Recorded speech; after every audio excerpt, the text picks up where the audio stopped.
4వ తారీఖు మా నాయకుడు జగన్మోహన్ రెడ్డి గారు పల్నాడు జిల్లా సత్తెనపల్లి నియోజకవర్గం రెంటపల్లె గ్రామానికి నాగమల్లేశ్వరరావు చనిపోయి మరి సంవత్సరం అయింది.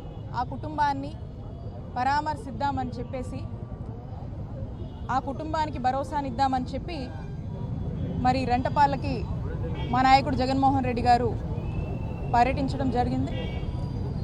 ఆ పర్యటనకు మేమంతా జన సమీకరణ చేశామని, దానికి మాకు నోటీసులు ఇచ్చి విచారణకు హాజరవ్వాలని చెప్పి సత్తెనపల్లి టౌన్ స్టేషన్ నుంచి అలాగే రూరల్ స్టేషన్ నుంచి నాకు మొన్న నోటీసులు సర్వ్ చేయడం జరిగింది.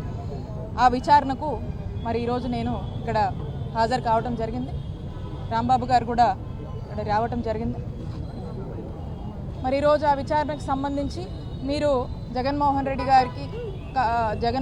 గారు జిల్లా పర్యటనకు వస్తున్నారు, సత్తెనపల్లికి వచ్చారు, రెంటపాలకు మీరు కూడా జన సమీకరణ చేశారా అని చెప్పి మరి ఈ రోజున ఇక్కడ విచారణలో నన్ను అడగడం జరిగింది. నేను ఎటువంటి జన సమీకరణ చేయలేదు అని చెప్పి నేను విచారణలో స్పష్టం చేయడం జరిగింది.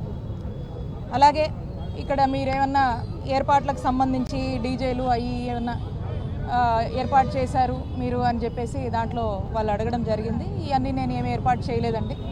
నేను ఈ కార్యక్రమానికి మా నాయకుడు జగన్మోహన్ రెడ్డి గారితో పాటు కారులో వారితో ప్రయాణం చేసి మరి తాడేపల్లి నుంచి రెంటపాల వరకు కూడా మా నాయకుడు జగన్మోహన్ రెడ్డి గారి కారులోనే ప్రయాణం చేయడం జరిగింది. ఆ విషయం మీకు కూడా తెలుసు. దానికి కూడా మా మీద కేసు నమోదు చేశారు.